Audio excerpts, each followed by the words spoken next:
Okay see ना, we are going to start the main topic right now. आता आपण नवीन हा मेन टॉपिक ॲक्च्युली काय आहे, डिसॉसिएशन्स म्हणजे काय असतात, डिसॉसिएशन कॉन्स्टंट म्हणजे काय असतात, हे आता आपण बघणार आहे. मग त्यामध्ये पहिला पॉईंट आहे आयोनायझेशन.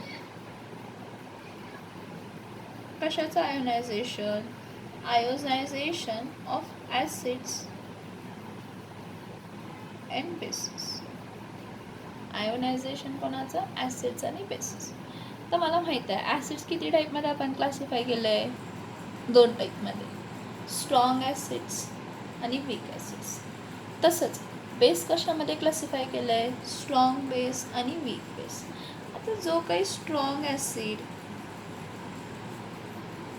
किंवा स्ट्रॉंग बेस आहे किंवा वीक ॲसिड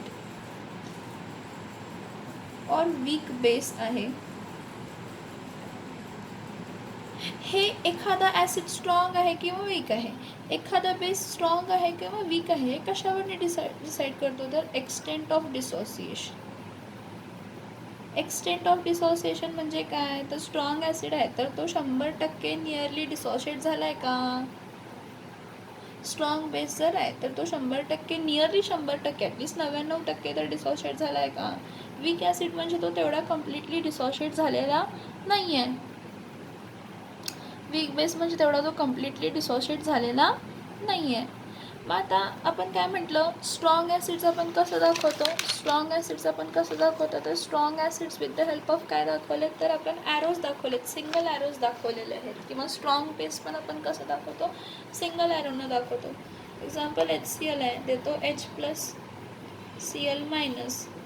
कशामध्ये डिझॉल्व केलं की वॉटरमध्ये डिझॉल्व केलं, कशामध्ये डिझॉल्व केलं की वॉटरमध्ये डिझॉल्व केलं. तसंच NaOH ॲक्वस आहे, परत काय असणार आहे? Na plus aqueous plus OH minus काय आहे? ॲक्वस. स्ट्रॉंग ॲसिड्स आहेत किंवा हा स्ट्रॉंग ॲसिड आहे, हा स्ट्रॉंग बेस आहे, कारण हा कम्प्लिटली डिसोशिएट झाला आहे सिंगल ॲरोवरने समज.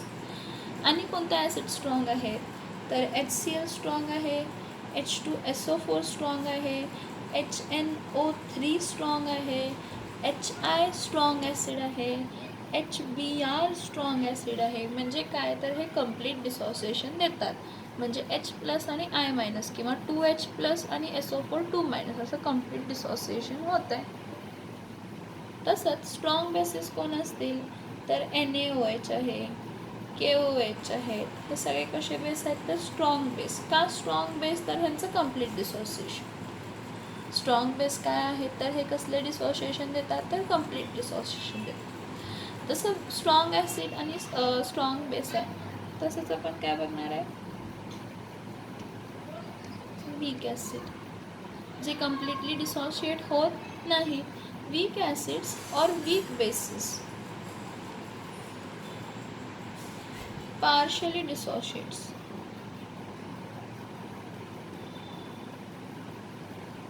In water. पाण्यामध्ये डिसोशिएट कसे होतात? पार्शली डिसोशिएट होतात, जास्त डिसोशिएट होत नाही. ह्याचं मिनिंग काय? जर 100 मॉलिक्युल्स घेतले त्यातले 40% डिसोशिएट झालेत. 100 मॉलिक्युल्स घेतले, 40% म्हणजे त्यातले किती डिसोशिएट झाले असतील? 40 मॉलिक्यूल डिसोशिएट झाले असतील. म्हणजे 60 मॉलिक्यूल असे आहेत की जे डिसोशिएट झालेलेच नाहीत. वीक ॲसिड्स किंवा वीक बेसिस काय म्हणतो आपण? वीक ॲसिड्स किंवा वीक बेसिस की जे कम्प्लिटली डिसोशिएट झालेले नाही. ह्याचं मिनिंग काय? की त्यावेळी डिसोशिएटेड मॉलिक्युल्स पण प्रेझेंट आहेत आणि अनडिसोशिएटेड मॉलिक्युल्स पण काय आहेत? प्रेझेंट आहेत. फॉर एक्झाम्पल, हा CH3COH घेतला, ह्याला वीक ॲसिड म्हणतो आपण. का? तर हा देताना CH3COO- देतो आणि हा काय देतो? H+ देतो. स्टार्टिंगला ह्याचे 100 मॉलिक्युल्स होते. जेव्हा हे 100 मॉलिक्युल्स होते त्यावेळी हे 0 आहे. आफ्टर सम टाईम कन्सिडर करा, हे 60 मॉलिक्युल्स राहिले अनडिसोशिएटेड. अनडिसोशिएटेड म्हणजे आहे तसे. म्हणजे 40 मॉलिक्युल्स तुम्हाला CH3COO- चे मिळणार आणि 40 मॉलिक्युल्स नाही 40 आयन तुम्हाला CH3COO मायनसचे मिळणार आणि 40 आयन्स तुम्हाला कशाचे मिळणार तर H+ आयन्सचे. वीक ॲसिड्स किंवा वीक बेसिसमध्ये तुम्हाला अनडिसोशिएटेड मॉलिक्युल्स मिळतात आणि डिसोशिएटेड आयन्सही मिळतात. सो एखादा जसा वीक ॲसिड घेतला तसा मी वीक बेस घेतला. काय घेतला मी वीक बेस. आता वीक बेस काय स्टार्टिंगला घेतलेलाच घेऊया NH4OH. हा देताना काय देतो NH4+ आणि OH काय देतो तर मायनस देतो. जर मी ह्याचे 100 मॉलिक्युल्स कन्सिडर करते आहे ॲट एनी टाईम 100 मॉलिक्युल्स होते तर स्टार्टिंगला 0 0 होते. आफ्टर सम टाईम काय कन्सिडर करा की ह्याचे 60 मॉलिक्युल्स आहेत जे डिसोशिएट झाले नाहीत. 60 मॉलिक्युल्स डिसोशिएट झाले नाही म्हणजे 40 NH4 आयन्स फॉर्म झालेत आणि 40 OH- आयन्स फॉर्म झाले. म्हणजे इक्विलिब्रियम जेव्हा अचीव झाला असेल म्हणजे जेव्हा रिॲक्शन स्टॉप झाली असेल त्यावेळी काय झालं असेल की मॉलिक्युल्स आणि आयन्स दोन्ही प्रेझेंट आहे. मॉलिक्युल्स आणि आयन दोन्ही प्रेझेंट आहे. मग a solution of a weak acid or a weak base contain undissociated molecule along with small number of ions at equilibrium. एखादं सोल्युशन असेल वीक ॲसिडचं किंवा वीक बेसचं तर त्यामध्ये अनडिसोशिएटेड मॉलिक्युल्स असतील. अनडिसोशिएटेड मॉलिक्युल्स असतील ते बघा ह्यातले CH3CH CH3COH मधले अनडिसोशिएटेड मॉलिक्युल्स असतील. ॲज वेल एज थोडेसेच आयन्स असतील जे डिसोशिएट झाले. स्मॉल नंबर ऑफ आयन्स कधी ॲट इक्विलिब्रियम. ॲट इक्विलिब्रियमला म्हणजे ज्यावेळी फॉरवर्ड आणि बॅकवर्ड रिॲक्शन सेम झाले म्हणजे ज्यावेळी with respect to time concentration काय होत नाही आहे चेंज होत नाही. कॉन्सन्ट्रेशन काय होत नाही आहे चेंज होत नाही. मग वीक ॲसिड्स कोणते कोणते आहेत. वीक ॲसिड कोणते कोणते आहेत तर वीक ॲसिड आहे HCOOH formic acid, HF hydrogen fluoride, H2S hydrogen sulphide. हे वीक ॲसिड्स आहेत. का वीक ॲसिड्स आहेत कारण ह्यांचं डिसोसिएशन कम्प्लिटली होत नाही. कम्प्लीट डिसोसिएशन होत नाही म्हणजे ह्यामध्ये अनडिसोशिएटेड मॉलिक्युल्स जास्त असणार आहेत आणि डिसोशिएटेड आयन्स कमी असणार आहेत. डिसोशिएटेड मॉलिक्युल्स जास्त असणार आहेत आणि अनडिसोशिएटेड मॉलिक्युल्स कमी असणार आहेत. नेक्स्ट जसं वीक ॲसिड्स आहेत तसे वीक बेसही आहेत. मग कोण आहेत वीक बेस बघा FeOH थ्राईस. कोण आहे FeOH थ्राईस, CuOH ट्वाईस. हे वीक बेस आहेत म्हणजे ह्यांचं जर डिसोसिएशन झालं तर अनडिसोसिएटेड मॉलिक्युल्स जास्त राहणार आणि डिसोशिएटेड आयन्स काय राहणार आहेत कमी राहणार आहेत. तुम्ही म्हणाल हे कसे डिसोशिएट होतात तर FeOH थ्राईस जर म्हटला रिव्हर्सिबली काय फॉर्म होतो Fe3+ + 3OH-. तर 3OH- आहेत हे 3OH- काय आहे की जर 100 मॉलिक्युल्स असतील ह्याचे ॲट टाईम 0 त्यावेळी अनडिसोशिएटेड 0 0. आफ्टर सम टाईम मी म्हणते की 80 मॉलिक्युल्स राहिले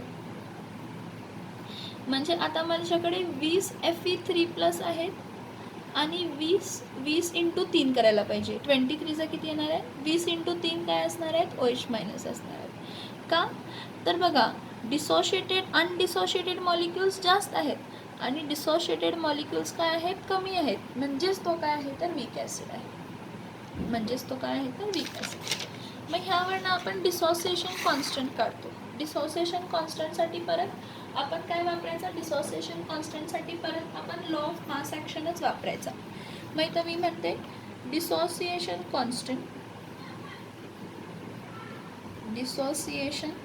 constant for weak acid and weak base.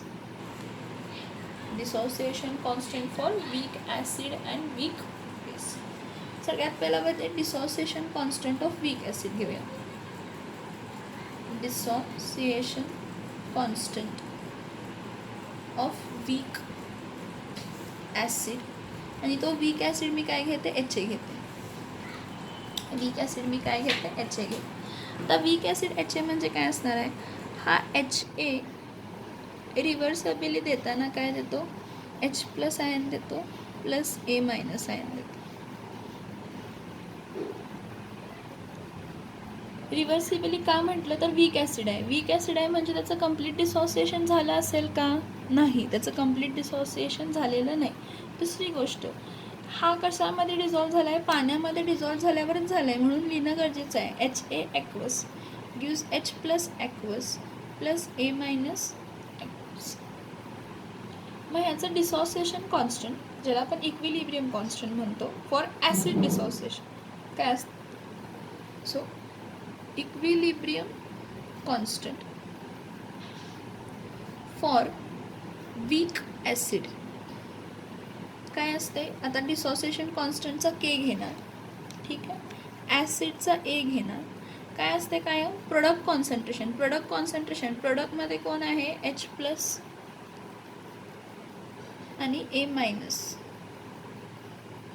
आणि रिॲक्टंटमध्ये कोण आहे तर HA. ह्याला इक्वेशन 1 देतो. सिमिलरली जसं आम्ही ॲसिड घेतला तसा बेस घेतला तर dissociation constant of weak base आता काय घेते, BOH. आता एवढं लक्षात ठेवा, वीक आहे म्हणजे जेवढे अनडिसोशिएटेड मॉलिक्युल्स असतील त्यापेक्षा कमी डिसोशिएटेड मॉलिक्युल असतात, आणि ह्याला कशामध्ये, वॉटरमध्ये डिझॉल्व्ह केले, म्हणून मी काय लिहिणार आहे, BOH aqueous gives B+ aqueous plus OH- aqueous. हा घेतला तर हा प्रोडक्ट कॉन्सन्ट्रेशन आहे आणि हा रिॲक्टंट कॉन्सन्ट्रेशन. आता काय, इक्विलिब्रियम कॉन्स्टंट कशासाठी, इक्विलिब्रियम कॉन्स्टंट पण कशासाठी, equilibrium constant for weak base. मग इथं K लिहिणार डिसोसिएशन कॉन्स्टंटचा, बेससाठी B लिहिणार. प्रोडक्ट कॉन्सन्ट्रेशन कोण आहे, B+ आयन्स आहेत आणि OH- आयन्सचा कॉन्सन्ट्रेशन आहे, आणि मग काय आहे, BOH. Product concentration upon reactant concentration हा आपला इक्विलिब्रियम कॉन्स्टंट असतो. ह्याला मी इक्वेशन काय देते तर 2 देते. हे आपण वापरणार आहे, दोन्ही पण वापरणार आहे. स्ट्रॉंग ॲसिडचं आपण काढत बसत नाही, कारण कंप्लीट डिसोसिएशन होतं आहे, खालचं टर्म 1 येते, नियरली 1 येते, त्यामुळे वरचंच राहते फक्त, त्यामुळे फक्त काय राहते, वरतं. आपण काय म्हटलं, dissociation constant of weak acid or weak base is defined as equilibrium constant for dissociation equilibrium for weak acids or weak base respectively. हे समजलं का सांगा मला पहिला, एवढं समजलं का सांगा.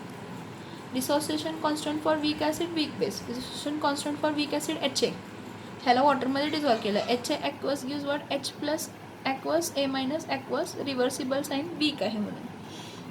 मग डिसोसिएशन कॉन्स्टंट काय आलं, product concentration upon reactant concentration. तसंच वीक बेससाठी BOH देताना B+ देतो आणि OH- देतो. मग equilibrium constant for weak base काय असणार आहे, KB = B+ OH- upon BOH. हे समजतात का, ठीक आहे. हा इक्विलिब्रियम कॉन्स्टंट झाला ॲसिड्स आणि काय झाला, बेससाठी. आता ह्यापासून आपण ऑस्वल्ड्स डायल्युशन्स बघायचे, ऑस्वल्ड डायल्युशनचे लॉ बघायचे फॉर वीक ॲसिड्स आणि काय बघायचे, वीक बेस बघायचे. आणि हे आपण आर्हेनियसचे कॉन्सेप्ट जे आहेत ते ऑस्वल्डनं एक्सप्रेस केलेले होते, आणि त्यावरनं आपण डायल्युशन लॉ हा काय केलेला आहे तर कन्सिडर केलेला आहे.